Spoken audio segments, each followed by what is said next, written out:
தேவன் நமக்கு இந்த நாளை ஈவாக கொடுத்திருக்கிறார். ஆகவே அவர் இன்னும் பாடி துதிக்கும்படியாய் ஆண்டவர் படைத்த வெற்றி நாள் இது. இன்று அகமகிழ்வோம், ஆக்களிப்போம், ஹல்லேலூயா என்று.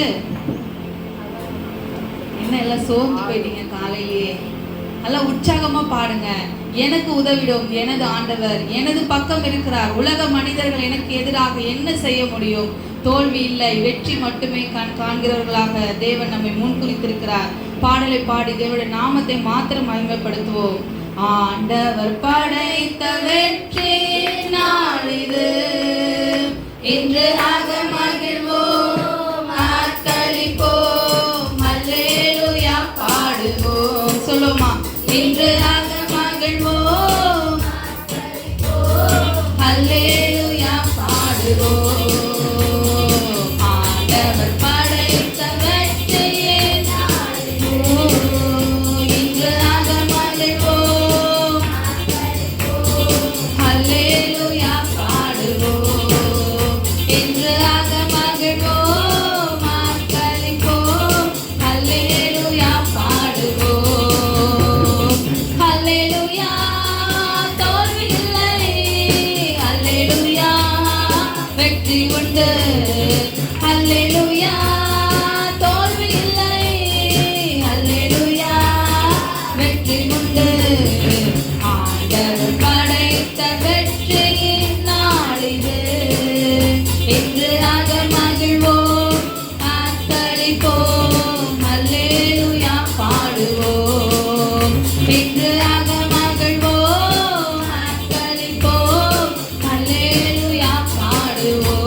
தோல்வி இல்லை எனக்கு, பவனி செல்வே, தோல்வியில் நமக்கு வெற்றி, பவனி செல்வோம். ஆண்டவர் படைத்த வெற்றியின் நாள் இது, இன்று அகமகிழ்வோம், ஆர்ப்பரிப்போம், அல்லேலூயா பாடுவோம்.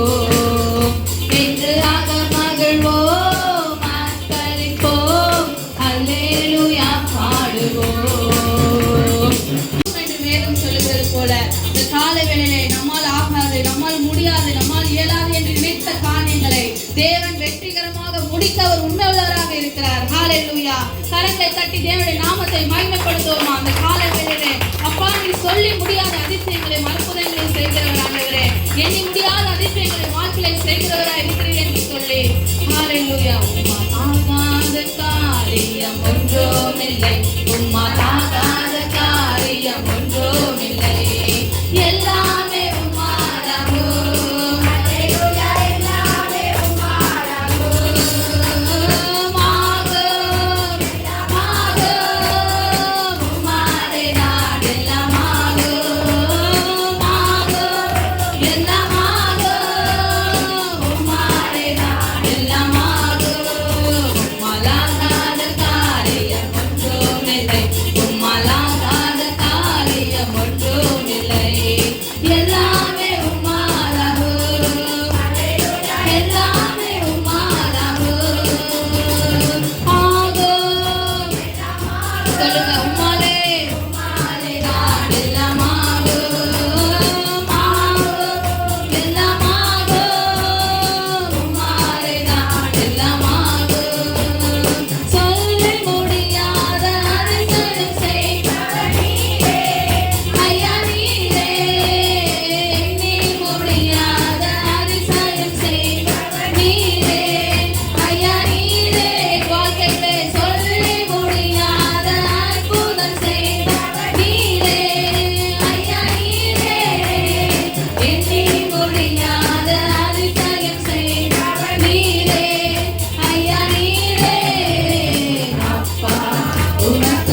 மத்தேயு 15ஆம் அதிகாரத்தை எடுத்துக்கொண்டு அதில் ஒரு சம்பவத்தை நாங்கள் கொஞ்சம் டீப்பாக பார்க்க போகிறோம். சரியா? இது வரைக்கும் நம்ம அதை பார்த்துருப்போம், வாசிப்போம், பிரசங்கம் கேட்டிருப்போம். இந்த நாளிலே ஒரு சிறு சம்பவத்தை நாங்கள் ஆராய்ந்து பார்ப்போம். கடந்த நாட்களில் இந்த காரியங்களை குறித்து ஆராய்ந்து பார்த்தபடினால் இன்றைக்கு நாம் எல்லாரும் சேர்ந்து இருக்கிற சில ரகசியங்களை நாங்கள் பார்க்க போகிறோம். நமக்கு ரகசியம்னா நம்ம எல்லாருக்குமே என்னது? பிரியம் இல்லையா? சிஸ்டர் உங்களோட ரகசியம் சொல்ல போகிறேன் அப்படின்னா என்ன செய்வோம்? டக்குன்னு நான் சொல்கிறேன், உங்களுக்கு மட்டும்தான் நான் சொல்கிறேன். சரியா? அதுபடி நம்ம இந்த நாட்களில் வேதத்தில் இருக்கிற மகத்துவங்கள் ரகசியங்களை நாங்கள் என்ன செய்யணும்? பார்க்க வேண்டும். ஆகவே மத்திய 15ஆம் அதிகாரத்தில் வசனத்தை நான் வாசிக்கிறேன். நீ விரும்புகிறபடி உனக்கு ஆக கடவுது என்று சொல்லி ஆண்டவர் சொல்லுகிறார். ஆகவே ஒரு ஸ்திரியை பார்த்து ஆண்டவர் சொல்லுகிறார், உனக்கு என்ன விருப்பமோ அது உனக்கு ஆக கடவுது என்று சொல்லி. இப்போ அதை குறித்து தான் நாங்கள் பார்க்க போகிறோம். அதில் இருக்கிற சில காரியங்களை இதுவரைக்கும் நாங்கள் பார்த்தோம். ஆனால் இன்றைக்கு நாங்கள் அதிலிருந்து ஒரு சில விஷயத்தை நாங்கள் கொஞ்சம் அலசி பார்க்க போகிறோம். ஏன் இந்த சம்பவங்கள், இது எப்படி நடந்தது, என்ன அப்படிங்கிறதை குறித்து நாங்கள் அப்படியே ஓரலாக பார்த்து நாங்கள் இந்த திருவழுத்துக்கு நேராக கடந்து போகிறோம். ஆகவே இந்த அதிகாரத்தில் 22வது வசனத்திலிருந்து வாசிக்கலாம். அப்பொழுது அவரிடத்தில் வந்து, ஆண்டவரே, தாவீதின் குமாரனே, எனக்கு இரங்கும், என் மகள் பிசாசினால் கொடிய வேதனைப்படுகிறாள் என்று சொல்லி கூப்பிட்டாள். அவளுக்கு பிரதியுத்தரமாக அவர் ஒரு வார்த்தையும் சொல்லவில்லை. அப்பொழுது அவருடைய சீஷர்கள் வந்து, இவள் நம்மை பின்தொடர்ந்து கூப்பிடுகிறாளே, இவளை அனுப்பிவிடும் என்று அவரை வேண்டிக் கொண்டார்கள். அதற்கு அவர், காணாமல் போன ஆடுகளாகிய இஸ்ரவேல் வீட்டாருக்கு அனுப்பப்பட்டதே அன்றி மற்றபடி அல்லவென்றார். அவள் வந்து, ஆண்டவரே, எனக்கு உதவி செய்யும் என்று அவரை பணிந்து கொண்டாள். அவர் அவளை நோக்கி, பிள்ளைகளின் அப்பத்தை எடுத்து நாய்க்குட்டிகளுக்கு போடுகிறது நல்லதல்ல என்றார். அதற்கு அவர், மெய்தான் ஆண்டவரே, ஆகிலும் நாய்க்குட்டிகள் தங்கள் எஜமான்களின் மேஜையிலிருந்து விழும் துணிக்கைகளை தின்னுமே என்றார். இயேசு அவளுக்கு பிரதித்திரமாக, ஸ்திரீயே, உன் விசுவாசம் பெரியது, நீ விரும்புகிறபடி உனக்கு ஆக கடவுள் என்றார். அந்நேரமே அவள் மகள் ஆரோக்கியமானாள். இங்கே நாங்கள் ஒரு சம்பவத்தை பார்க்கிறோம். சம்பந்தம் இல்லாத ஒரு சம்பவத்தை பார்க்கிறோம். சரியா? இப்ப வாசிங்கள். அப்பொழுது அந்த ஸ்திரீ, அந்த திசையிலே குடியிருக்கிற கானானிய ஸ்திரீ ஒருத்தி அவரிடத்திலே வந்து, ஆண்டவரே, தாவீதின் குமாரனே, எனக்கு இரங்கும், என் மகள் பிசாசினால் கொடிய வேதனைப்படுகிறான் என்று சொல்லி கூப்பிட்டான். சரியா? இப்ப ஆண்டவர் அந்த பகுதிக்கு போகிறார். ஊழியர் விதமாக போகிற பொழுது இந்த சம்பவம் நடக்கிறது. ஆமீன். அது அடுத்த வசனம் சொல்லுது, அவளுக்கு ஒரு வார்த்தை சொல்லவில்லை. அப்பொழுது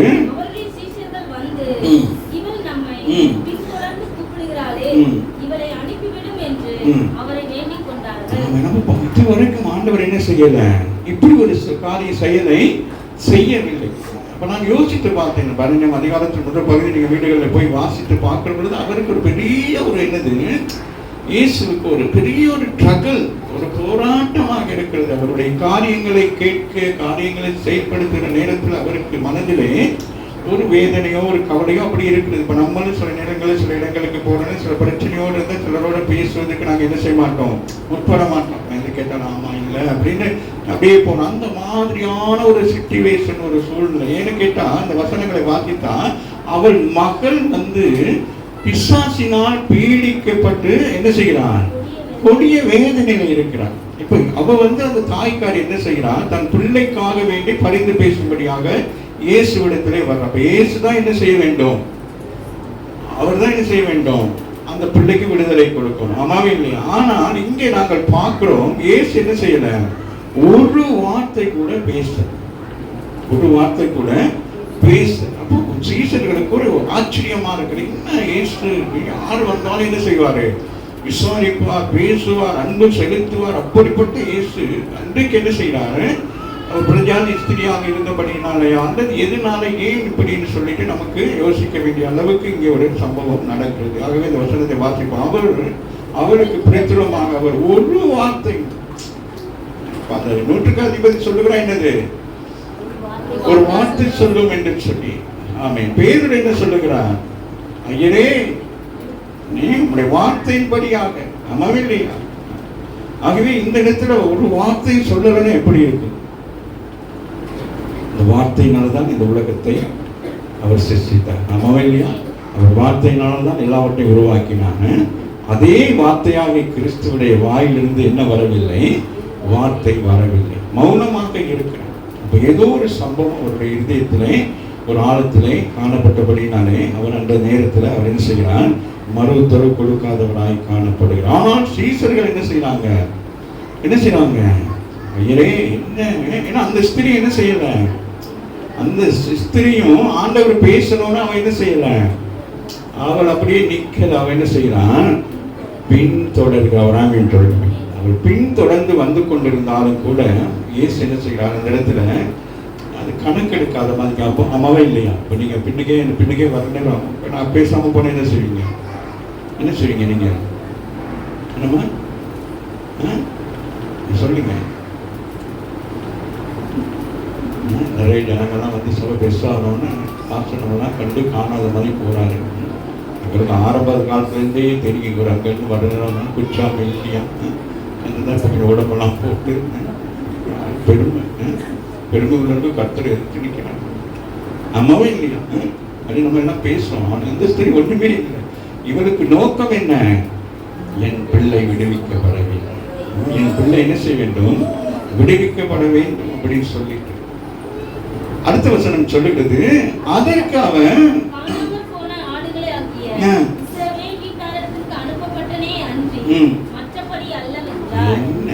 அந்த அம்மா என்ன சொன்னாங்க? அந்த அம்மா என்னம்மா சொன்னாங்க? என் பிள்ளைக்கு சுகமாக்குங்கன்னு சொல்றாரு. ஆண்டவர் தப்பா பேசுற மாதிரி இருக்கு. அம்மாவே இல்லையா? இந்த இடத்துல ஆண்டவர் என்ன சொல்றாரு? வான்னு சொல்லி ஜெபம் பண்ணிருக்கோம், ஏதோ பண்ணிருக்கோம். அம்மாவே இல்லையா? ஆனா அவர் சொல்றாரு, காணாமல் போன ஆடுகளாகி இஸ்ரவேல் வீட்டாருக்கு மாத்திரம் தான் என்ன செய்யப்பட்டேன்? நான் அனுப்பப்பட்டேன் என்று சொல்லுகிறேன். அவரோட கேள்வி என்ன? என் பிள்ளையை சுகமாக்க வேண்டும். இது கேட்ட பதிலா இது? ஏசு இப்படி நமக்கு சொன்ன நமக்கெல்லாம் இப்படி நமக்கு ஒரு பதில் சொல்லியிருந்தா என்ன ஆகும்? நான் இஸ்ரவேல் ஜனங்களுக்காக மாத்திரம் நான் வந்தேன், நம்மலாம் எங்க போயிருப்போம்? எங்கேயோ போயிருப்போம். அம்மாவே இல்லையா? அப்போ அந்த சம்பந்தமே இல்லாத ஒரு சம்பவத்தை இந்த காலவேளை நாங்கள் தியானிக்கிறோம். காரணம் இது உள்ளுக்கு ஏதோ ஒரு சம்பவத்தை ஆண்டவர் சொல்ல விரும்புகிறார். ராமின் சொல்லு. ஆகவே சொல்லுகிறார், காணாமல் போன ஆடுகளாகிய இஸ்ரவேல் வீட்டுக்கு. அதுதான் ஆண்டவர் அங்கே 12 சீசர்களையும் அவன் ஊழியத்துக்கு அவர் பிரதிஷ்டை பண்ணி அனுப்புகிற பொழுது முதலாவது சொல்லுகிறார், வேறு யாருக்கும் இந்த சுவிசேஷத்தை அறிவிக்க கூடாது, இந்த ரகசியத்தை அறிவிக்க கூடாது, இஸ்ரவேலருக்கு மட்டும்தான் சொல்ல வேண்டும் என்று சொல்லி. அப்படிதான் அவங்க புறப்பட்டு போறாங்க. அப்ப போயிட்டு அவங்க என்ன சொல்றாங்க? முழு தேசத்துக்கும் சுவிசேஷத்தை அறிவிக்கிறாங்க. அற்புதங்கள் நடக்கிறது, அடையாளங்கள் நடக்கிறது. அதுக்கு பிறகு இயேசுவிடத்தில் வந்து அவர்கள் சொல்லுகிறாங்க. ஆகவே முதலாவது இயேசு எதற்காக வந்தார் என்று கேட்டான், ஆமென், இஸ்ரவேல் ஜனங்களை மீட்கும்படிக்கு வராமீன். இஸ்ரவேல் ஜனங்களை தான் மீட்கும்படி. ஏன்னா அவர்கள் தான் பாவத்தில் கிடந்து விழுந்து என்ன இந்த வேத புத்தகமே அவர்களுக்காக தான் எழுதப்பட்டிருக்குது. அம்மாவே இல்லையா? அவர்களை குறித்து தான் நாங்கள் ஆதியில இருந்து நாங்கள் வெளிப்படுத்த வரைக்கும் நீங்க பார்த்தீங்கன்னா ஆதி ஆகத்திலிருந்து அவர்களுக்குரிய சம்பவத்தை போல தான் எல்லாமே இருக்கும். அவர்கள் தான் இதை உரிமை கொண்டாடினார்கள். அவர்கள் தான் தங்களுடைய மொழியிலே இதை வாசித்தார்கள். அதற்கு பிறகு அதுக்கு பிறகுதான் பல சம்பவங்கள் நடந்து இன்றைக்கு நம்முடைய தமிழிலே நமக்கு நம்ம மொழியிலே நம்முடைய தாய் மொழியிலே நமக்கு என்னது இந்த வார்த்தைகள் எல்லாம் வந்திருக்கு. ஆகவே அடுத்த வசனம் பார்ப்போமானால்,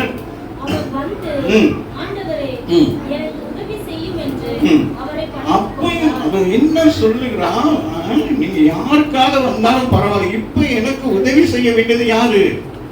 நீங்க தான். உதவியற்ற நிலையில இருக்கிறேன். என் வாலிப மகள் நாளை நல்லா இருந்தா, நல்லா ஸ்கூலுக்கு போனா, அப்படி போனா, இப்படி போனா, இப்ப ஏதோ ஒரு பலவீனத்தினால அவள் என்ன செய்யப்பட்டு கொண்ட வேதனைப்பட்டு கொண்டிருக்கிறார். அவளுக்கு விடுதலை செய்வதற்காக நீங்கள் வர வேண்டும். ஆனால் நீங்க இப்ப நீங்க வந்திருக்கிறீங்க, அதனால என்ன செய்யணும்? ஏன்னா அந்த பிள்ளைங்க அவளை கூட்டிட்டு தானே வந்திருக்கணும். அம்மாவே இல்லையா? ஆனால் அது கொடிய வேதனைப்படுகிற பிசாசினால் அதனால வர முடியாத நாள் இவளுக்கு ஒரு நம்பிக்கை. ஆமென். இயேசுவிடத்தில் நான் போனாலும் என் பிள்ளைக்கு அங்கே அற்புதம் நடக்கும். நான் போனால் என் குடும்பத்துக்கு, நான் ஒரு ஆள் ஆண்டவரை ஏற்றுக்கொண்டால் என் முழு குடும்பத்துக்கும் ரட்சிப்பு உண்டாகும். நான் ஒரு ஆள் இயேசுவை ஏற்றுக்கொண்டால் என் முழு குடும்பங்களுக்கும் விடுதலை உண்டாகும். என் முழு குடும்பங்களுக்கும் சமாதானம் உண்டாகும். என் முழு குடும்பத்தின் கடன் பிரச்சனைகள், கண்ணீர், வேதனைகள் எல்லாம் மாறும். ஆனால் நான் ஒரு நீதிமானா இருக்கா என் நிமித்தம் கர்த்தர் என்ன செய்வான்? என் குடும்பத்தை பாதுகாப்பார். அவருக்கு அந்த நம்பிக்கை. அவர் புறஜாதி ஸ்திரியானவர். ஆகவே அப்ப இங்க வந்த விஷயமே வேற மாறி போச்சு. எல்லாம் சொல்லியிருப்பாங்க. என்ன சொல்லியிருப்பாங்க? இயேசுவிடத்துல போனோன்னு என்னது கூப்பிட்டு பேசுவாரு. அந்த சபைக்கு முதல் வர்றவங்களா இருந்தா என்ன நினைக்கும்? எப்படி இந்த பாஸ்டர் நல்லமா இப்படி ஒரு மாதிரி இருப்பாரா, அப்படி இப்படின்னு பிரபனா இருப்பாரா, எங்க இருந்து வாரீங்க, எந்த சபையில இருந்து வாரீங்க, அந்த பாஸ்டருக்கு அனுமதியோடு நீங்க வந்தீங்களா, இல்லாட்டி போங்க அப்படின்னா சொல்ற பாஸ்டரா, இல்லாட்டி வாங்க வாங்கன்னு வரவேற்கிற பாஸ்டரா என்னன்னு சொல்லிட்டு யோசிப்பாங்கல்ல. அது போல நாம எல்லாரும் சொல்லியிருப்பாங்க இயேசுவிடத்துல போங்க. ஏன்னா அந்த பரிசை சர்ச்சையெல்லாம் என்ன செய்வாங்க? வியாதிக்காரங்க போல என்ன செய்வாங்க? அவங்களுக்கு வியாதிகளை சுகமாக்க முடியாது. அவங்க என்ன செஞ்சிருவாங்க? அவங்க என்ன செய்வாங்க?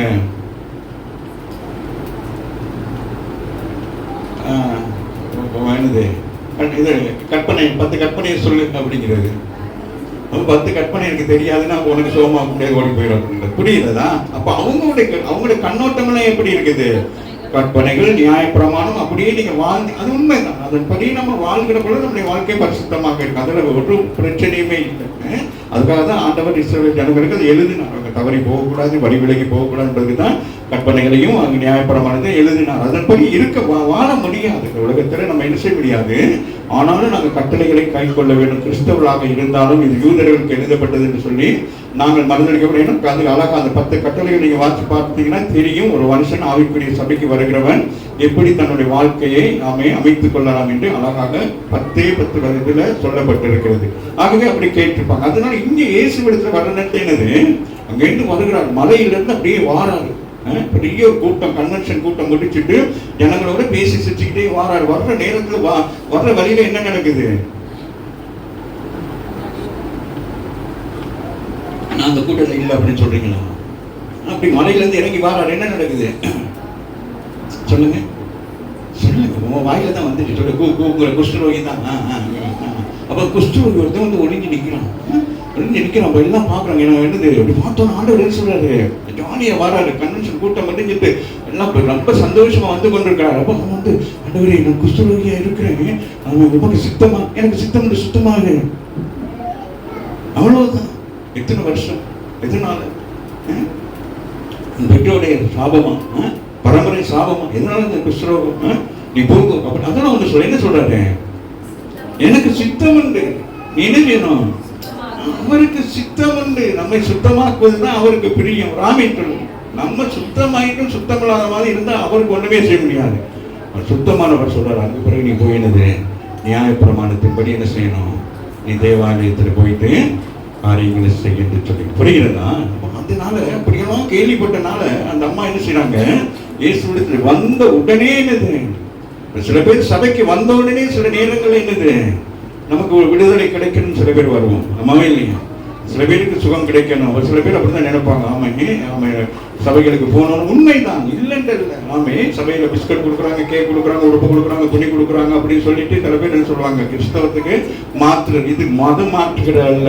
ஆமே இது மனிதனுடைய மனம் மாற வேண்டும். ராமேஸ்வரம் ஒரு மனுஷனாய் வாழ்வதற்கு இந்த வேத புத்தகம் மிக முக்கியமானது. கடந்த நாட்களில் கூட உங்களுக்கு சொன்னேன்.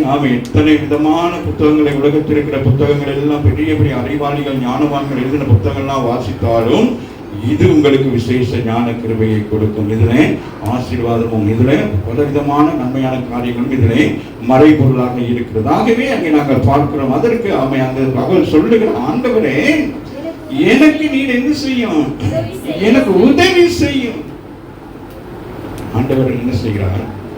பேசாம இருக்கிறார். நாமவே இல்லையா? அடுத்த வருஷம் அவர் அவளை நோக்கி, பிள்ளைகளின் அப்பத்தை எடுத்து நாய்க்குட்டிகளுக்கு போடுகிறது நல்லதல்ல என்றார். என்ன ஆண்டவரே, நான் என் பிள்ளை பிசாசு பிடிச்சிருக்கேன், அந்த பிள்ளைக்கு விடுதலை கொடுங்கன்னு சொன்னா நீங்க காணாமல் போன ஆட்டுக்காக நான் வந்தேங்கிறீங்க. அப்புறமேல என்னமோ சொல்றீங்க, அப்பத்தை எடுத்து நாய்க்கு போடக்கூடாது. என்ன ஆண்டவரே? அவளுக்கு மனம் என்ன இருக்கும்?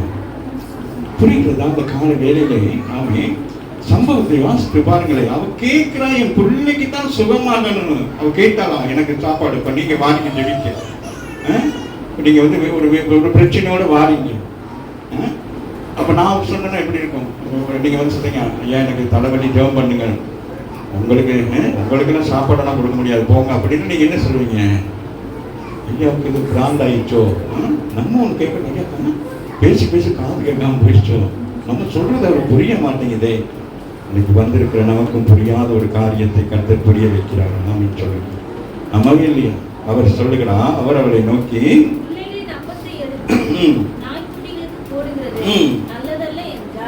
பாருங்க, இங்க ஒரு காரியத்தை சொல்லுகிறான்.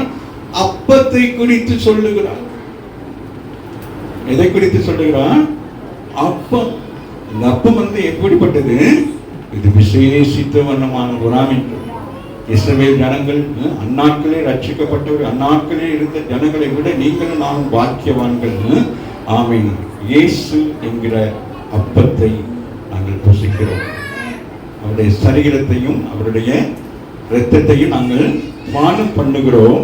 அவர் இந்த இரத்தத்தையும் இந்த சரீரத்தையும் தன் ஜனமாகி இஸ்ரவேல் ஜனங்களை தவிர வேறு ஒருவரும் என்ன செய்ய முடியாது, இதை பானம் பண்ணக்கூடாது என்பதை அவர் அங்கே உவமையாக சொல்லுகிறார். இந்த காலவேளையில வந்திருக்கிற நாமும் வந்திருக்கிற சபைக்கு வருகிற எல்லாரும் வந்திருக்கீங்க, எல்லாரும் வந்துட்டீங்க, டெய்லி வாரீங்க, ஒரு ஞாயிற்றுக்கிழமை கூட விடாம வர்றீங்க. ஆனால் நீங்கள் என்னது, அதை பெற்றுக்கொள்வதற்கு இன்னும் எப்படி இருக்கிறீங்க?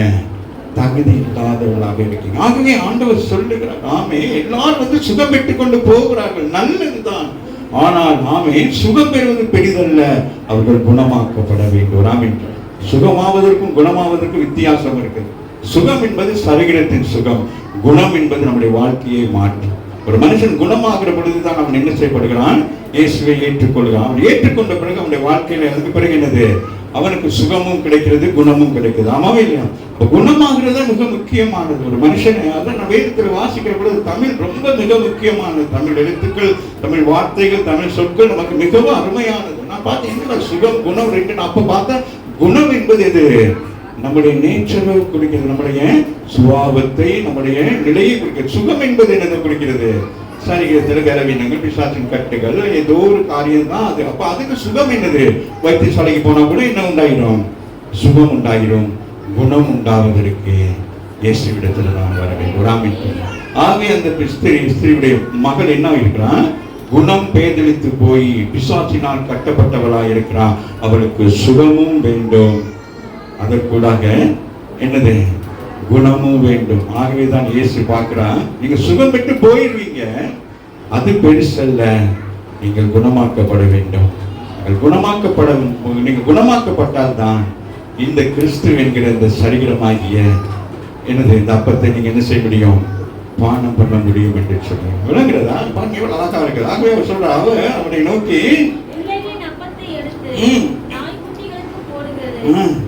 நல்லது அல்ல அப்படிங்கிறாரு. ஏன்னா யாருக்கு இது யாருக்குரியது? அப்பத்தை ரசம் யாருக்குரியது? இஸ்ரவேலர்கள், அவர்கள் தெரிந்து கொள்ளப்பட்டவர்கள், ஒரு பரிசுத்தவான்கள். அவர்களுக்கு மாத்திரம்தான் இயேசு இந்த பூமிக்கு வந்தார். அந்த ஜனங்களை மாத்திரமே மீட்கும்படி, ரட்சிக்கும்படி தான் என்ன செய்தான்? அவர்களுக்கு தான் ஆண்டவர் சொன்னார். என்னது? அவர்களுக்கு தான் வேதத்தின் முறைப்படி என்ன சொன்னாரு? இதில் இருக்கிற ஜனங்கள் பெரிய, அவர்களுக்காக எழுதப்பட்டிருக்கிறது. இயேசுவை குறித்து நீங்க ஆதியிலிருந்து நீங்க வாசித்தீங்கன்னா அவருடைய வருகையை குறித்து தீர்க்கதரிசிகளும் சரி, மோசையும் சரி, ஒவ்வொரு இடங்களிலும் என்ன சொல்லியிருக்கிறாங்க? ஒருவர் வருவார், அவர் வந்து உங்களை என்ன செய்வார்? ரட்சிப்பார் என்று சொல்லி. ஆகவேதான் இயேசு அப்ப அவர்களுக்குள்ளே தான் இருக்கிறார். அவருடைய நோக்கம் எல்லாம் என்னது? இஸ்ரவேல் ஜனங்களை ரட்சிக்க வேண்டும், இஸ்ரவேல் ஜனங்களுக்கு. அப்ப இங்கே நடந்த சம்பவங்களை பார்க்கிற பொழுது நான் யோசித்தேன், அப்ப அவருக்கு மனதில் என்னது, இந்த இஸ்ரவேல் ஜனங்களுக்குள்ளே என்ன செய்ய முடியவில்லை? இந்த ரட்சிப்பை குறித்து என்ன செய்ய முடியவில்லை? பிரசாபப்படுத்த முடியவில்லை. இந்த சத்தத்தை கேட்க மாட்டேங்கிறாங்க. ஆமாவே இல்லையா? நீங்க முதல் பகுதியில் வாசிட்டீங்கன்னா அந்த இயேசுவை அவங்க என்ன நினைக்கிறாங்க? யோசேப்பு, மரியாளுடைய சகோதரன், மகன், பிள்ளை அப்படின்னு சொல்லிட்டு என்ன செய்யறாங்க?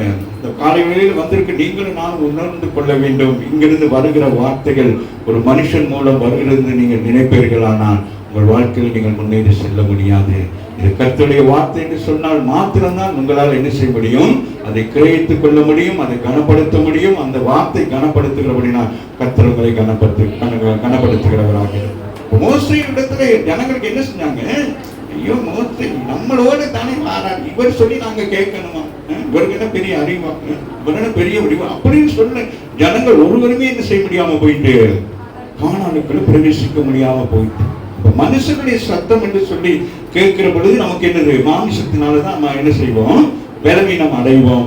நம்ம ஆவிக்குள் நம்ம என்ன செய்ய வேண்டும், இந்த வசனங்களை என்ன செய்யணும், நம்ம இருதயத்துக்குள்ளாக புகுத்த வேண்டும். அப்ப மாமிசத்தின்படி நம்ம கேட்கிற பொழுது நம்முடைய காதுகள் கேட்கும், சிந்தைகள் கேட்கும், ஆனால் நம்ம செயல்பட மாட்டோம். ஆனால் ஆவிக்குள்ளாக கேட்கிற பொழுதுதான் இந்த பரிசுத்த ஆவியானவரால் எழுதப்பட்ட இந்த வேதம் நமக்குள் அது என்ன செய்யும், உட்கொள்ள முடியும். நாம் உட்கொண்டு நாங்கள் ஆவிக்குள்ளாக வேதத்தின் ரகசியங்களை ஆண்டவர் நமக்கு என்ன செய்வான், நம்முடைய கண்களிலே புறப்பட செய்வார். ராமின்றது இந்த நாட்களிலே ஒரு நாள் தேவசனத்திலே இருக்கிறதே அநேக காரியங்கள், அவைகள் எல்லாம் உங்களிடத்திலே எனக்கு பேசுவதற்கு நேரம் இல்லை, நாமே பேச முடியாது, சொல்லக்கூடியது நிறைய இருக்கும், சொல்ல முடியாது. அந்த அளவுக்கு நிறைய காரியங்கள் எனக்கு மாத்திரம், உங்களுக்கு தான், நீங்க தான் வாயில திறந்து சொல்லவே மாட்டேங்கிறீங்க. வேறு என்ன சொன்னாரு, ஒன்றுமே சொல்ல.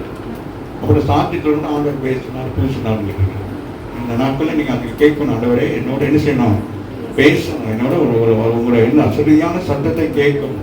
எத்தனை பேர் இப்போ பிரயாசப்பட்டு இந்த சத்தத்தை கேட்கறதுக்கு, ஏன்னா ஆண்டவர் எந்த நேரம் பேசிட்டு இருக்க மாட்டேன். சில பேர் சொல்ற மாதிரி நினைச்ச நேரம் ஆண்டவர் பேசினார் பூசினார்லாம் சொல்ல முடியாது. அவர் எப்பயாச்சும் ஒரு நேரம் தான் என்ன நடக்கும், ஒரு அசரீதியாகவோ இல்லை வேத வசனத்தின்படியாகவோ இல்லை ஊழியக்காரன் மூலமாகவோ அது கேட்கும். ஆமே சாமிகள் முதல் கேட்கிற பொழுது சிறு பையனா இருக்கும் போது அவனுக்கு என்ன செய்யல, அவனுக்கு புலப்படலை. சாமி வேலைன்னு கூப்பிட என்ன செய்யல, அவனுக்கு புலப்படலை. அதுக்கப்புறம் ஏலி சொல்லுகிறாங்க, பார்க்குறாரு, ஏலி பார்க்குறாரு, அவன் வந்து சொல்லிக்கிட்டே கிடக்கான். அப்படியா என்ன இல்லைப்பா நான் உன்னை கூப்பிடலையே அப்படிங்கிறான்.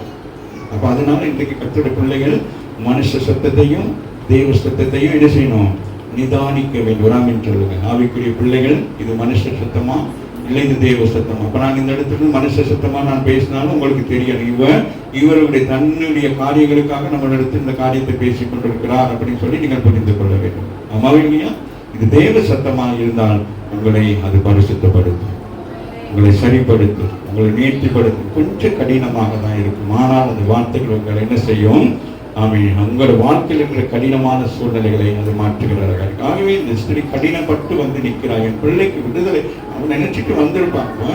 இன்னோட என் மகளுக்கு என்ன ஆகுது, விடுதலை ஆகிடும். இங்கே வந்தா ஆண்டவர் வேற மாதிரி பேசுறார். ராமின் வந்திருக்கிறவங்க ஆண்டவர் என்ன செய்கிறாரு பாருங்களேன், வாசிங்களேன்.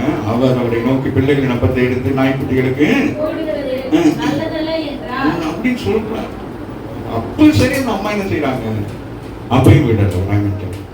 கால வெளியில வந்திருக்கிற நீங்க என்ன, உங்களுக்கு தீர்வு வரும் வரைக்கும் அவரை தீண்டிக் கொண்டே இருக்க வேண்டும், அவரை பிடித்துக் கொண்டே இருக்க வேண்டும். முடிவு வருகிற வரைக்கும் என்ன செய்யணும், இரவு முழுவதும் யாக்கோபு சொல்லுகிறார், ஆண்டவரே இது தகப்பனுடைய சொத்து அல்ல, இது தகப்பனுடைய சொத்தால் தான் ஏசாவுக்கு எல்லாருக்கும் நான் எழுதி கொடுத்துருவேன். ஆனால் நீர் எனக்கு வாக்குத்தத்தம் பண்ணி உடன்படிக்கை பண்ணி என்னை ஆசீர்வதிப்பேன் சொன்ன இந்த ஆசீர்வாதம், இது உம்மால் எனக்கு வந்த ஆசீர்வாதம், இதை நான் இழக்க முடியாது என்று சொல்லி இரவு முழுவதும் அவன் என்ன செய்கிறான், தேவனோடு மனிதனோடு போராடுகிறான். அதற்கு பிறகு ஆண்டவர் சொல்லுகிறார், உன் பெயர் இஸ்ரவேல் என்று சொல்லி அவன் பெயரை மாற்றி அந்த ஆசீர்வாதத்தை என்ன செய்கிறான், அவனுக்கு கொடுக்கிறான். ஏசா அங்க வருகிற பொழுது அவனுக்கு முன்பதாக யாருக்கு காணப்பட்டான், ஏசாக்கு முன்பதாக யாக்கோபு காணப்பட்டிருந்தா என்ன வந்திருக்கும், ரெண்டு பேருக்கும் மன கசப்பு வந்திருக்கும். ஆமாவே இல்லையா? ஆனால் ஏசா யாக்கோபை பார்க்கவில்லை, இஸ்ரவேலை பார்த்தான்.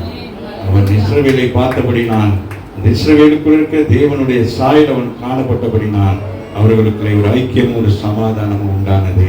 ஆமீன். அவர்கள் அந்த இடத்திற்கு சமாதானமாக கடந்து போனார்கள். புரிகிறதா? அப்படிதான் தேவன் சில நேரத்தில் சில காரியங்களை மாத்திர நேரம் நமக்கு ஆச்சரியமாக மோசையை போட்டு அனுப்புவார். போ, எகிப்துக்கு போ அப்படின்வார். போகவே மாட்டேன், நான் படிப்பறிவில் எனக்கு ஞானம் சொல்லிட்டே இருக்கும். அப்புறம் எல்லாம் செஞ்சு முடிச்சிட்டு நீங்க அதிகாரத்தை வாசி பார்த்தீங்கன்னா கடைசியில் தெரியும் ஏன் மோசே எகிப்துக்கு போகலைங்கிறது ஆண்டவருக்கு தெரியும்.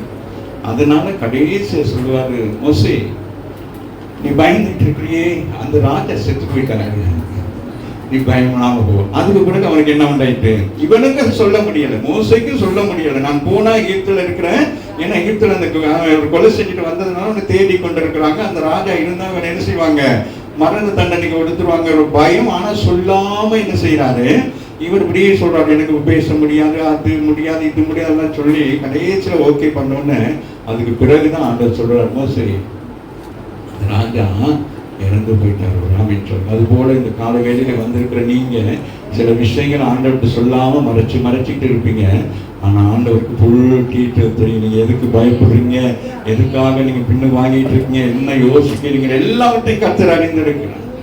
அந்த ஸ்திரீ அறிந்திருக்கிறார், தன் பிள்ளைக்கு விடுதலைக்காக தான் வந்திருக்கிறார். ஆனால் இங்கே ஒரு விசுவாச சோதனை இருக்கிறது. அதே நேரத்துல தன்னோடு இருக்கிற சீசர்களும் இதை கற்றுக்கொள்ள வேண்டும் என்பதற்காக ஆண்டவர் என்ன செய்கிறார், ஆமீன், கொஞ்சம் கடுமையாய் நடந்து கொள்கிறார். ஆமீன், கடுமையாக தானே நடந்திருக்கிறார். அந்த அம்மா வந்து கேட்கிற நேரம் அந்த அம்மா ஆண்டவர் என்ன செய்யறாரு, ஒரு வார்த்தை சொல்லுங்க. அவர்களுக்கே என்னது, சீசர்களுக்கே அப்செட் ஆயிட்டு, ஆண்டவர் இவ்வளவு பேசுகிற ஆண்டவர் இன்னைக்கு பேசாம இருக்கிறாரு. ஒரு முகாந்திரம் இருக்கிறது. ஆமீன். சில நேரங்களில் சில காரியங்களை செய்வதற்கு நாங்கள் அமைதியாக இருக்க வேண்டும். சில காரியங்களை செய்வதற்கு நாங்கள் என்ன செய்ய வேண்டும், நாங்கள் அமைதி காக்க வேண்டும். ஆகவே சங்கீதத்தில் நாங்கள் வாசிக்கிற பொழுது அவன் என்ன சொல்கிறான், நான் வந்து கேளாதவனாகவும் வாய் பேசாதவனை போல இருக்கிறேன். சில நேரங்களில் சில இடங்களில் நாங்கள் எப்படி இருக்கணும், கேளாதவர்களை போல இருக்கணும். ஆமீன். சில இடங்களில் எப்படி இருக்கணும், வாய் பேசாதவர்களை போல் அப்படிதான் சாதிக்க வேண்டும் சில காரியங்கள். ஆகவே இந்த இடத்துல ஆண்டவர் ஒரு பெரிய ஒரு ரகசியத்தை, இஸ்ரவேலை குறித்த ஒரு ரகசியத்தை ஆண்டவர் என்ன செய்திருக்கிறான், அங்கே மறைத்து வைத்திருக்கிறார். நான் உங்களுக்காக தானே வந்தேன், ஆனா நீங்க என்னை ஏற்றுக்கொள்ளவில்லையே. இந்த புறஜாதி ஸ்திரியானவர் என்னை ஏற்றுக்கொள்ளும்படி வந்திருக்கிறானே. ஆதங்கம். உங்க பிள்ளைகளுக்கு நீங்க சொல்லுவீங்க கீழ்ப்படியாம அது இது செய்யல. ஆமே, உங்க பிள்ளைகள் கேட்காது, ஆனா அக்கம் பக்கம் இருக்கிற பிள்ளைகள் கேட்கும். ஆண்டி சொன்னா நான் கேட்கணும், நான் அங்கிள் சொன்னா கேட்கணும், அவர் சொன்னா கேட்கணும். ஆனா உங்களுக்கு மனசுல என்ன இருக்காது, மற்ற பிள்ளைகள் கேட்கறது உங்களுக்கு சந்தோஷமா இருக்காது. என் பிள்ளை என்னுடைய பேச்சை கேட்கலையே, நான் அந்த பிள்ளை 10 மாசம் பெற்று வளர்த்து என் பேச்சை கேட்கலையே, அவங்க சொன்னா கேட்குது, உங்க சொன்னா அது போல ஒரு ஆதங்கம் தான் இயேசுக்கு இந்த இடத்துல. ஆகவேதான் அது வெளியிலே கொண்டு வருகிறது. இந்த முதல் பகுதியெல்லாம் வாசித்தீங்கன்னா அவர்களோடு அந்த போராடுகிற ஒரு சூழ்நிலையை தான் ஆண்டவர் இந்த இடத்துல அந்த ஸ்திரியை பார்க்கிற பொழுது அவரால் என்ன செய்ய முடியல, பேச முடியவில்லை, மௌனமாக இருந்தார். ராமின் சொல்லுங்க, இந்த கால வேளையில வந்திருக்கிற நீங்களும் நானும் சில காரியங்களிலே ஆண்டவரோடு உடன்படாமல் இருக்கிற பொழுது நமக்கு பதில் மௌனம் தான். அவரை விட்டு விலகி நாங்கள் நிற்கிற பொழுது அவர் நமக்கு பேச முடியாது, அவர் மௌனமாக இருப்பார். ஒரு தாயோ தகப்பனோ அவன் மௌனமா இருந்தா என்ன செய்வீங்க,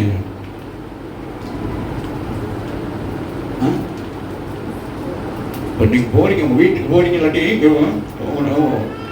வீட்டுல உங்க அம்மா பிள்ளைகள் அம்மா பேசுறதுன்னு எப்படி இருக்கும், உங்களுக்கு நல்லா பேசிக்கிற அம்மா பேசாம இருந்தா எப்படி இருக்கும், ஒரு சின்ன விஷயத்துல பேசாம இருந்தாங்க, அப்பா பேசாம இருந்தா எப்படி இருக்கும், அப்பா அப்படி திரும்பிட்டு போட்டா எப்படி இருக்கும், இருதயம் எப்படி இருக்கும், அம்மாவா இல்லையா.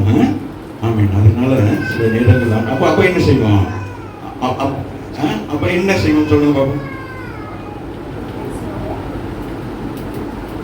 அம்மாவா அப்பா உங்களோட பேசல, அப்ப நீங்க என்ன செய்வீங்க, முதல் வந்து என்ன சொல்றீங்க சொல்லுங்க, சாரிமா சாரிமா, ஒண்ணுமே பண்ணி இருக்க மாட்டீங்க. ஆனால் அந்த அம்மாவோ அப்பாவோ சகோதரங்களோ நம்மளோட பேசாம இருந்தா எப்படி இருக்கும், நம்மளே கோவிச்சுட்டு போயிடுவோம், நான் பேசவே மாட்டேன் அப்படின்னு. அம்மாவே இல்லையா, ஆனால் பேசாம இருந்தாலும் நம்முடைய கண்கள் பேசும், நம்முடைய சிந்தை பேசும். அம்மாவே இல்லையா, இருக்கு. அந்த சம்பவங்கள் உங்களுக்கெல்லாம் இருக்கா, அனுபவங்கள் இருக்கா? சின்ன நாங்கள் வீட்டில் அப்படி அக்கா தங்கிட்டு நாங்களாம் சண்டை போட்டுக்கிடுவோம். அப்புறம் சண்டை போட்டுக்கிட்டா நாங்கள் அப்படியே ஒரு நாள் தான் அப்படி பேசாமல் வருவானா, அடுத்த நாள் என்ன செய்வோம், அப்படியாச்சும் என்ன செய்வாங்க, போய் நிற்போம், ஏதாச்சும் அப்படி செஞ்சு அந்த என்னது அந்த அன்பை காட்டுவது வந்து பெரிய கஷ்டமா இருக்கும். அதுக்கு பேசினதுக்கு பிறகு அந்த அன்பு என்ன ஆகும் சொல்லுங்க பாப்போம், அதிகமா கெட்டிப்பாய் மாறி விடாமல். அது முதல் வார்த்தை எப்படி இருக்கிறது, ஒரு வார்த்தையும் பேசவில்லை. இப்ப அவள் அங்கலாய்த்துக் கொண்டிருக்கிறார், திரும்பி போகவில்லை. அடுத்த காரியங்கள் பாருங்க. அதற்கு அவர் சொல்லுங்க, மெய்தான் ஆண்டவரே, ஆகிலும்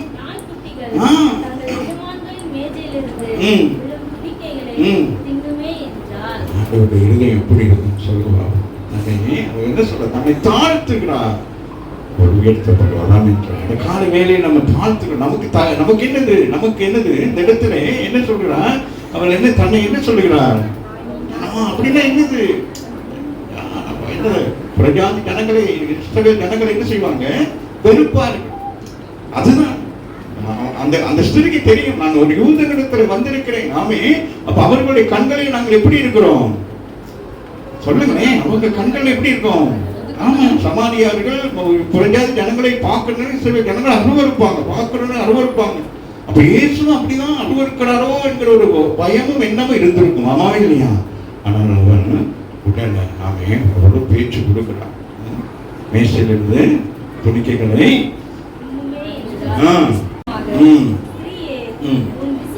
கரங்களை தட்டி தேவனை மகிமைப்படுங்க. இந்த விசுவாசத்தை எங்க எதிர்பார்க்கிறான்? இஸ்ரவேல் ஜனங்களிடத்தில். இப்படிப்பட்ட விசுவாசத்தை யார்கிட்ட எதிர்பார்க்கிறான்? இஸ்ரவேல் ஜனங்களிடத்திலே. ஆனால் அந்த விசுவாசம் அந்த புறஜாதியாகி இந்த ஸ்திரீடத்தில் வந்த உடனே ஆண்டவர் என்ன சொல்லுகிறார் பாருங்களேன். அவர் பாருங்களேன், இயேசு அவளுக்கு பிரதித்திரமாக உன் விசுவாசம் பெரிது. அது இங்கிலீஷ்ல ரொம்ப அழகா போர்டு இருக்கு. ஆமே, ஆகவே இங்க சொல்றாரு, ஓ அப்படின்னு சொல்றாரு. இது என்னது, ஒரு ஒரு ஒரு விஷயத்தை நம்ம சொல்றோம். எப்படி சொல்லுவோம் ஒரு விஷயம்? உங்க பிள்ளைகள் ஸ்கூல் போயிட்டு பாஸ் பண்ணிட்டோம் என்ன சொல்லுவீங்க?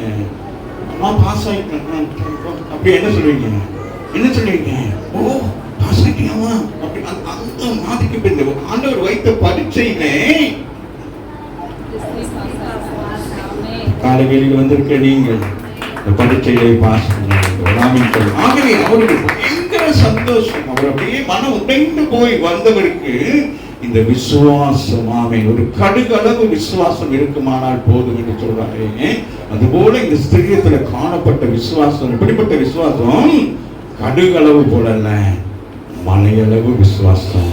பிள்ளை எப்படியாவது என்ன செய்ய வேண்டும், விடுவிக்கப்பட வேண்டும் என்று விசுவாசித்தபடினாலே வேதம் சொல்லுகிறது. இயேசு அவளுக்கு பிரத்யேகமாக ஸ்பெஷலாக சொல்லுகிறார். இதை எதிர்பார்த்தேன், எனக்கு இது கிடைக்கவில்லை, என் ஜனங்களுக்குள்ளே கிடைக்கவில்லை, அவர்களுக்காக தான் வந்தேன், அவர்களை தான் தேடுகிறேன். ஆனால் அவர்கள் என்ன செய்ய முடியவில்லை, அவர்களை காண முடியவில்லை. அவர்களுக்கு இன்னமும் அந்த விசுவாசம் என்கிறது என்னது, இன்னும் சரியாய் வரவில்லை. அந்த சபைக்கு வாரவங்களுக்குள்ளே என்னது, சபைக்கு வார நீங்க எல்லாம் வந்துட்டே இருக்கிறீங்க, ஆனா உங்களுக்கு நடக்காத ஒரு அற்புதம் முதல் நாள் இந்த சபைக்கு வரவங்களுக்கு நடக்குது. ஏன்னா அவங்க அந்த விசுவாசத்தை வேற ஒண்ணுமே, அவங்களுக்கு இயேசுவை தெரியாது, சபையை தெரியாது, ஊழியக்காரனை தெரியாது. ஆனா அவங்களுக்கு நம்பிக்கை என்ன இருக்கிறது, இந்த இடத்துல போனா எனக்கு சுகம் உண்டாகும், எனக்கு ஒரு நன்மை உண்டாகும், என்னுடைய காரியம் வாய்க்க பண்ணுவார் என்ற விசுவாசத்தோடு அந்த இடத்துல வருகிற பொழுது, நாம் எத்தனை வருஷங்கள் இந்த சபையில வந்து இருந்தும் ஆசீர்வாதத்தை பெற முடியாத ஒன்றை அது ஒரே நாளில வந்து அவங்க பெற்றுக்கொண்டு போயிடுவாங்க. ஆகிய இந்த ஸ்திரீ வந்து ஒரே ஒரு நாளிலே வந்து அந்த கடினமான இருதயத்தை போல இருந்த இயேசுடைய இருதயத்தை இலகுவாக்குறார். இந்த கால வேளையில் நீங்கள் கடினமாக இருந்தால் இன்றைக்கு உங்களுடைய இருதயத்தை இலகுவாக்கி கொள்ள வேண்டும். நீங்கள் இலகுவாக்குவது மாத்திரமல்ல, அவருடைய இருதயத்தை நீங்கள் இலகுவாக்க வேண்டும். ஆகவே அங்கே அவருக்கு அவ்வளவு சந்தோஷமாயிட்டு என்ன சொல்லி பார்க்கிறேன், உன் விசுவாசம் என்னது, உன் விசுவாசம் என்னது, எப்படி இருக்கிறது? ஆண்டவர் என்ன செய்யறார், அப்படியே அவருக்கு முகமெல்லாம் எப்படி இருந்திருக்கும், அப்படி பிரைட்டா இருக்கும். ஆமாவே இல்லையா? அதுக்காக தானே வாராரு. விசுவாசிக்கிறவன் தான் என்ன செய்ய முடியும், ரட்சிக்கப்பட முடியும். ஆமாவே இல்லையா? அப்ப என்ன விசுவாசிட்டா, விசுவாசத்தின் அடுத்த அடி என்னது, ரட்சிப்பு. ஆமாவே இல்லையா? அப்ப என்னது, பிள்ளை என்னாகுது, பிள்ளை என்னாகுது, அவர் சுகமாகிறார் பிள்ளை. ஆமாவே இல்லையா? அப்ப பிள்ளை சுகமாகிறதுக்கு காரணம் என்ன?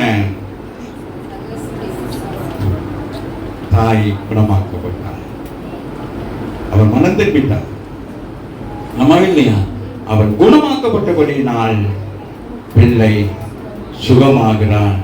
சுகமான பிள்ளை என்ன செய்வார் சொல்லுங்க, குணமாக்கப்படுவார். கரங்களை தட்டி தேவனை மேம்படுத்தி. ஆகவேதான் இந்த காலங்களில் இயேசு நம்மிடத்தில் வந்திருக்கிறார்.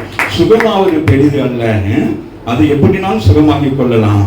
ஆனால் கர்த்தருடைய பிள்ளைகள் நாளுக்கு நாள் குணமாக வேண்டும், குணங்கள் மாற்றப்பட்டு கொண்டே வர வேண்டும். ஆகவேதான் வேதம் சொல்லுகிறது, பரிசுத்தம் உள்ளவன் இன்னும் பரிசுத்தமாகட்டும், நீதி செய்கிறவன் நீதி செய்யட்டும் என்று சொல்லி ஆகவே இங்க சொல்லுகிறார். விரும்புகிற பாருங்க, அழகா சொல்றாரு, நீ என்ன விரும்புறியோ அது உனக்கு ஆக கடன்.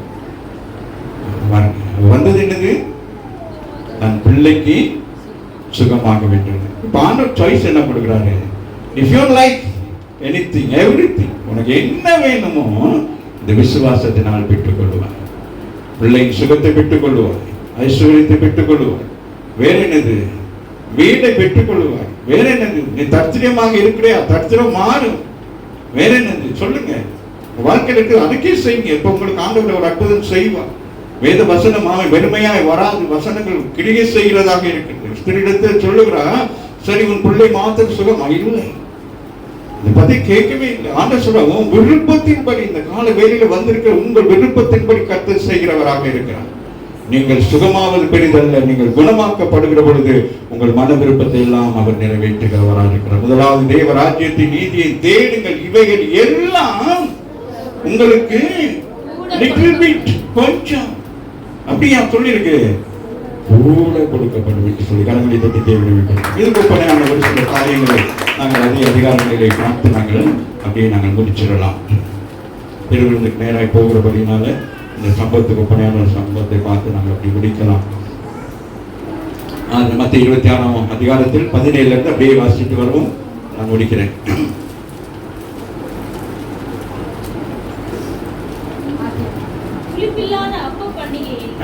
முதல் நாளிலே சீஷர்கள் இயேசுவினிடத்தில் வந்து, பஸ்காவை புசிப்பதற்கு நாங்கள் எங்கே உமக்கு ஆயத்தம் பண்ண சித்தமாய் இருக்கிறீர் என்று கேட்டார்கள். அதற்கு அவர், நீங்கள் நகரத்திலே இன்னாரிடத்துக்கு போய் என் வேலை சமீபமாய் இருக்கிறது, உன் வீட்டிலே என் சீஷரோடு கூட பஸ்காவை ஆசரிப்பேன் என்று போதகர் சொல்லுகிறார் என்று அவனுக்கு சொல்லுங்கள் என்றார். இயேசு கற்பித்தபடியே சீஷர் போய் பஸ்காவை ஆயத்தம் பண்ணினார்கள். சாயங்காலம் ஆனபோது 12 கூட அவர் பந்தி இருந்தார். அவர்கள் போஜனம் பண்ணுகையில் அவர், உங்களில் ஒருவன் என்னை காட்டி கொடுப்பான் என்று மெய்யாகவே உங்களுக்கு சொல்லுகிறேன் என்றார். அப்பொழுது அவர்கள் மிகவும் துக்கம் அடைந்து அவரை நோக்கி, ஆண்டவரே, நானோ நானோ என்று சொல்லி ஒவ்வொருவரும் கேட்க தொடங்கினார்கள். அவர் பிரதியுத்தரமாக, என்னோடு கூட தாளத்தில் கையிடுகிறவனே என்னை காட்டி கொடுப்பான். மனுஷகுமாரன் தம்மை குறித்து எழுதியிருக்கிறபடியே போகிறார். ஆண்டவர் என்ன செய்யப்படுகிறது? அவர் எழுதியிருக்கிறபடியே தான் எல்லாம் நிறைவேறுகிறது. இதில் என்ன எழுதப்பட்டிருக்கிறதோ அதை அவன் பிதாவாகிய தேவன் அவருடைய சித்தத்தை நிறைவேற்றும்படியாக இதில் எழுதியிருக்கிறதோ அவைகள் எல்லாம் நிறைவேறுகிறது. ராமிட்டோம். நான் கடந்த நாட்கள் உங்களுக்கு சொன்னேன், வேதத்தில் இருக்கிற ரகசியங்கள் இன்னைய வரைக்கும் வேதத்தின் அடிப்படையில் தான் எல்லாமே நடக்கிறது சொல்லி. ஆமாம், இந்த ஜூபிலி வருஷத்தை கூட உங்களுக்கு நான் சொன்னேன். ஆமாம், அடுத்த ஜூபிலி எப்போ வரும்னு சொன்னேன்? 60. சயின்டிபிக்கல் பார்த்தா எல்லாம் செஞ்சு கொண்டிருக்கிறோம் நம்ம நினைக்கிறோம். இல்லை, தேவன் எழுதி வைத்தபடி விழாவிட்டார்.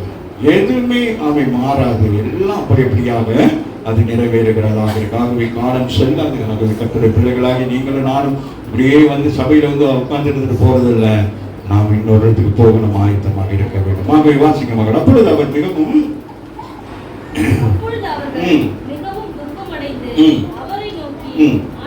ஆண்டவரே கேட்க தொடங்கினார்கள். அவர் பிரதியுத்தரமாக, என்னோடு கூட தாளத்தில் கையிடுகிறவனே என்னை காட்டி கொடுப்பான். அவரோடு ஊழியத்தில் அழைக்கப்பட்டு ஊழியத்தை செய்து அதுக்கு பிறகு பாருங்க, புரியுதுதா? அதுதான் மிக கவனம். அப்ப யாரு இப்ப நம்மளோட கூட இருக்கணும் வைத்து தான் ஆண்டவர் என்ன செய்வான்? அவன் ஒரு காரியத்தை செய்வான். அதே போல பிசாசு என்ன செய்வான்? இப்ப அவர் வேற யாரையும் வைத்து என்ன செய்ய முடியாது. அப்ப அவருடைய நடை உடை பாவனைகள் ஒரு பெரிய ஒரு அதிகாரியும் வச்சுக்கொள்ளுமே. உலகத்துல ஒரு பெரிய ஒரு அதிகாரி இருக்கிறாங்க, ஒரு பெரிய ஒரு பிரசிடண்டா இருக்கலாம், ஒரு பிரைம் மினிஸ்டரா இருக்கலாம், இல்ல பெரிய பண வசதி படைத்தவனா அவங்க அந்த வீட்டுக்குள்ள எப்படி போவாங்க? எப்படி போக முடியும்? அங்க ஒரு சாதாரண ஒரு வேலைக்காரனை போல அல்லது ஒரு செக்யூரிட்டியை போல ஏதோ ஒரு சின்ன வேலைக்காரனை போல இருந்து என்ன செய்வாங்க? போயிட்டு அவதானிப்பாங்க. அவங்க என்ன செய்வாங்க? எத்தனை மணிக்கு எழுப்புவார், என்ன சாப்பிடுவார், எங்க போவார், எங்க வருவார், எல்லாவற்றையும் என்ன செய்வாங்க, ஸ்பைஸ்ன்னு சொல்லுவாங்க. அவங்க பார்த்து கொண்டே இருப்பாங்க. அதுபோல அந்த பார்த்து கொண்டிருக்கிறவனுக்குள்ள என்ன நடக்குது, ஒரு காரியத்தை என்ன செய்தேன். ஆமாம், பாருங்க, எல்லாருமே ஆண்டவரை ஏற்றுக்கொண்டு வந்தாங்க. ஆண்டவர் அழைச்சோன்னே எல்லாம் வந்தாங்க, ஆமா இல்லையா? ஆனால் என்ன நடக்குது, அதுல ஒரே ஒருத்தன் மாத்திரம் என்ன செஞ்சுட்டான், அவன் எதிர்பார்க்கிறான். அவன் என்ன, அவனுக்கு என்ன வேலை கொடுத்திருந்தாங்க,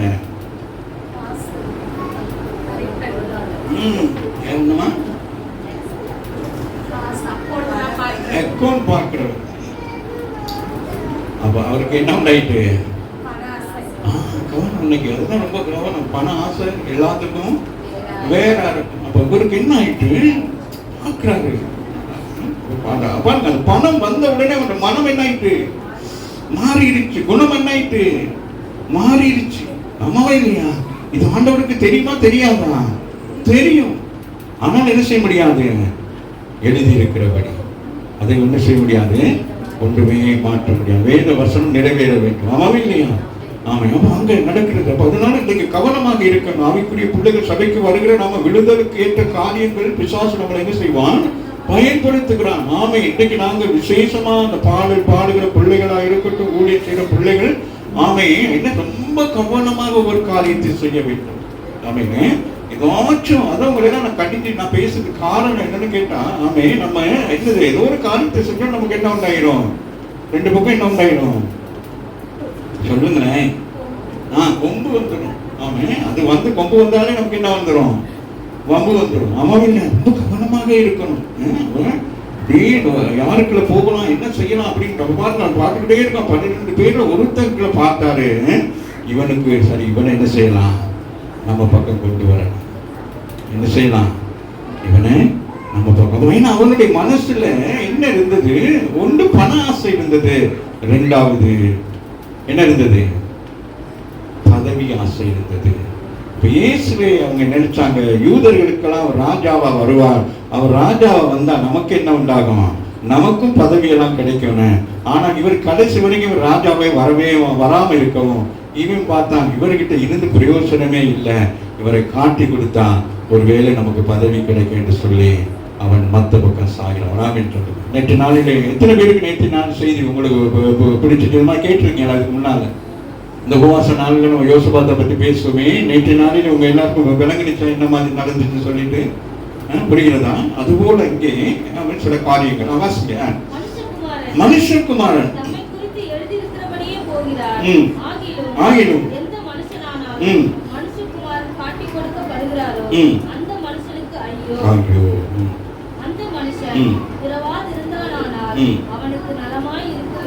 நான் சொல்றேன், எனக்கு ஒண்ணுமே செய்ய முடியாது. மற்ற பிள்ளைகள் கவனமாக இருக்க வேண்டும். எவ்வளவு தூரம் இங்க கடவுளை பிடித்துக் கொள்ளுகிறீங்களோ அந்த நேரத்தில் உறுதியாக இருக்கணும். கொஞ்சம் வலி, கொஞ்சம் தான் வலிக்கணும், கொஞ்சம் தான் வலிவிடணும், கொஞ்சம் தான். அப்படி போனோம்னா அவன் என்ன செஞ்சிடுவான், அவளை வேறு வழியில திசை திருப்பி கொண்டு போயிட்டு பயங்கர இடத்துக்கு கொண்டு போயிடுவான். அம்மாவே அவன் வழிவிலகுவதற்குரிய காரியம் அவன் கையில் இருந்த செல்வாக்கு, அந்த செல்வாக்கு அவனுக்கு ஒரு பதவி வர வேண்டும் என்று பிரயாசப்பட்டான். அது நிமித்தம் இந்த சம்பவங்கள் நடக்கிறது. ராமின் சொல்லுங்க.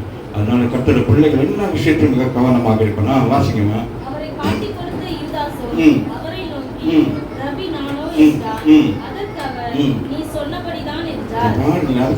நான் எப்படி சொல்றான்னு சொல்லிட்டு ஆமான்னு சொல்லல, மேபி இருக்கலாம்.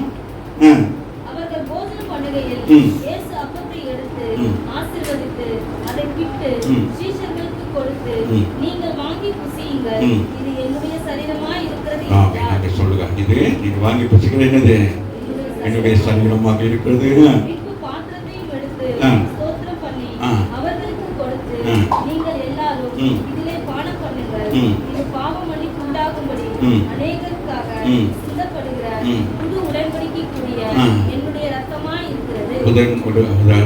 புது உடன்படிக்கை அங்கே ஆரம்பமாகிறது. பழைய உடன்படிக்கையின்படியான காரியங்களை ஆண்டவர் என்ன செய்கிறார், அவர் நிறைவேற்றி ஒரு புதிய உடன்படிக்கைகள் கொண்டு வருகிறார். சத்தியத்தினால் அந்த உடன்படிக்கையை நமக்கு கொடுத்திருக்கிறார். இது முதல்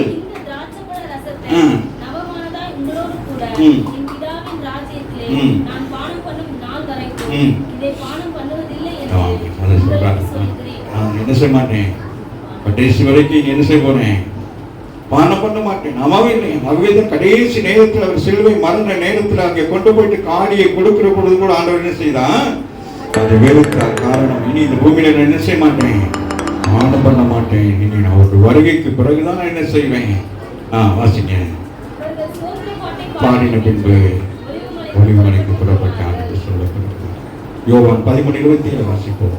நான் முடிக்கப் போகிறேன்.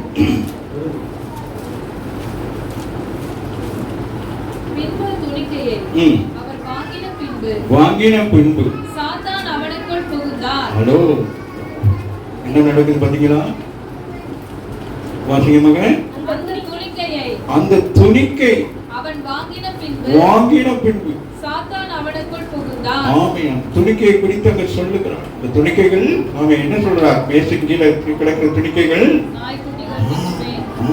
சொல்றான். இங்க பாருங்க, அப்ப அந்த துணிக்கையை அவன் என்ன செய்யறான், வாங்கின பின்பு சாத்தான் அவனுக்குள் புகுந்தான்.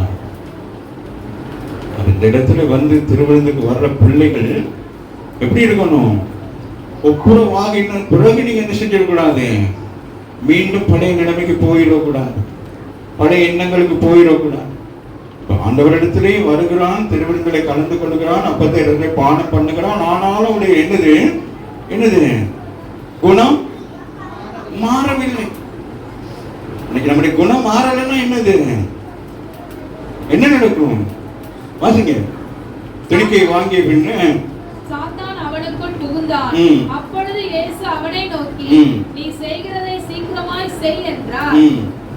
அவன் இப்படி அவனோடு சொன்னதின் கருத்தை பந்தி இருந்தவர்களில் ஒருவனும் அறியவில்லை. யூதாஸ் பணப்பையை வைத்துக் கொண்டிருந்தபடியால் அவன் போய் பண்டிகைக்கு தேவையானவர்களை கொள்ளும்படியாகவும் தரித்திரருக்கு ஏதாகிலும் கொடுக்கும்படியாவது இயேசு அவனுடனே சொல்லி இருப்பார் என்று சிலர் நினைத்தார்கள். அவங்க எல்லாம் நினைச்சுக்கிட்டாங்க, என்னது முக்கியமான வேலைக்கு தான் போறான்னு சொல்லிட்டு. ஆமாவே இல்லையா? தேவன் இந்த நாளில யோசித்து பாருங்க, அவருடைய முடிவு என்னவானது? அவனுடைய பண ஆசையும் பதவி ஆசை என்னத்தை கொண்டு வந்துச்சு, மரணத்தை கொண்டு வந்து. ஆனால் அவன் என்ன செய்யறான், பந்தியில வந்து என்ன செய்யறான், பானம் பண்ணுறான். ஆமாவே இல்லையா? துணிகரமாய் பானம் பண்ணுகிறான். உள்ளுக்கு என்ன இருக்கிறது, பாவம் நிறைந்திருக்கிறது, மீறுதல் நிறைந்திருக்கிறது. எனக்கு தெரியுது டைமிங். அவன் சொல்றாங்க, இன்னைக்கு என்னது, எப்படியாச்சும் என்ன செஞ்சிடணும், காட்டி கொடுக்கணும். பணம் வாங்கிட்டான், என்னது என்ன செய்யணும், அதுக்கு என்ன செய்யணும், கூலிக்கு என்ன செய்யணும், வேலை செய்யணும். நம்மளாம் என்னதுக்கு, நம்மளாம் என்னது, தேவனுடைய பாத்திரம், கூலிக்கு பாத்திரம். அப்ப நம்ம என்ன செய்யணும், தேவனுடைய வேலையை செய்து தேவனுடைய கொடுக்கிற கூலியை தான் நாங்க என்ன செய்யணும், பெற்றுக்கொள்ள வேண்டும். ஆமாவே இல்லையா? இவன் தேவனுடைய இடத்துல வேலை செய்தாலும் வேறு இடத்துல உலகத்துல போய் அவன் என்ன செய்யலாம், கூலிக்கு தன்னை என்ன செய்யலாம், ஒப்பு கொடுத்தான். ஆமாவே இல்லையா? தன்னை வித்து போட்டான். ஆமாவே இல்லையா? அதன் நிமித்தம் அவனுக்கு வந்தது மரணம். ஆமாவே இல்லை? இந்த கால வெளியில வந்திருக்கிற நாம திருவிழாவில் வந்து கலந்து கொடுக்கிறது பெரிதல்ல, நம்முடைய மனம் மாற வேண்டும். ஆமே. நம்ம மனம் மாறும், அப்பொழுதுதான் நமக்கு கர்த்தர் என்ன செய்வார். கொண்டு இந்திய 11:30 வாசிக்கமாக முடிச்சுட்டேன்.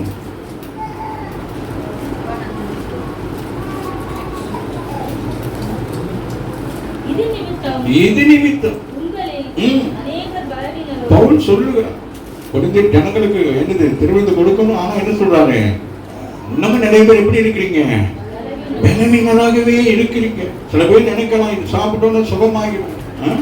நான் அதான் சொல்றேன், 4 ஞாயிற்றுக்கிழமை வாங்க, வசனத்தை கேளுங்க. வசனம் தான் உங்களை சுகமாகும், வசனம் தான் உங்களை பரலோகத்தில் கொண்டு போறதுக்குரிய அடையாளமாக இருக்குமே. அதுதான் உங்களை என்ன செய்யும், புடமிடும். அதுதான் உங்களை பொன்னாக விலக செய்யும் சொல்லி வேதம் சொன்னாங்க. இதெல்லாம் விட்டு நம்ம என்னது திருவிழா மட்டும் வந்து தடையை காட்டிட்டு போயிட்டோம்னா நமக்கு எல்லாம் நடக்கும்னு நினைக்க கூடாது. நீங்க அதை பாவத்தோடு தான் நீங்க பானம் பண்றீங்க, நீங்க துரோகம் பண்றீங்க. ஆண்டவரை மறைமுகமாக நீங்க என்ன செய்வீங்க, ஆண்டவரை எதிர்த்து நிற்கிறீங்க. ஆண்டவருடைய உடன்படிக்கைக்கு விரோதமாக செயல்படுகிறபடினாலே தான் இங்கே கொரிந்தியருக்கு சொல்லுகிற பொழுது சொல்லுகிறார், அநேகர் எப்படி இருக்கீங்க சொல்லுங்க, ஆண்டவர் மன்னிக்கிறவர் தான். ஒரு முறை எத்தனை முறை, 7 முறை மன்னிக்கிறவராக இருக்கிறார். ஆகவே நீங்க என்ன செய்ய வேண்டும், அதற்காக ஆண்டவர் மன்னிப்பார் மன்னிப்பார் மன்னிப்பார் சொல்லிக்கிட்டு நீங்க மரணத்துக்கு போகக்கூடாது, நீங்கள் ஜீவனுக்கு போக வேண்டும். ஜீவனுக்குரிய வழிதான் இயேசு. ஆமென். ஆகவே மரணத்துக்குரிய வழியாக பிசாசின் வழியிலே நீங்க போவீர்களானால் நீங்க சபைக்கு வருவீங்க, ஆமென், ஞானஸ்நானம் பெறுவீங்க, திருவந்துக்கு வருவீங்க, போய்கிட்டே இருப்பீங்க. ஆனா உங்க வாழ்க்கை என்ன ஆகாது? சுகமா இருப்பீங்க, குணமாக்கப்பட மாட்டீங்க. ஆமென். அப்ப குணமாக்கப்படாமல் இருந்தால் நமக்கு என்ன உண்டாகும்? என்ன உண்டாகும்? இந்த பூமியிலே மரணம். ஆமென் சொல்லுங்க. அவன் பாவத்தின் சம்பளம் மரணம் தான். அதுக்கு பிறகு ஒண்ணுமே செய்ய முடியாது. ஆகவே இந்த கால வேளையிலே கர்த்தர் நம்மோடு கூட பேசி இருக்கிறார். நாம் மேலும் நாம் ஜெபிப்போம்.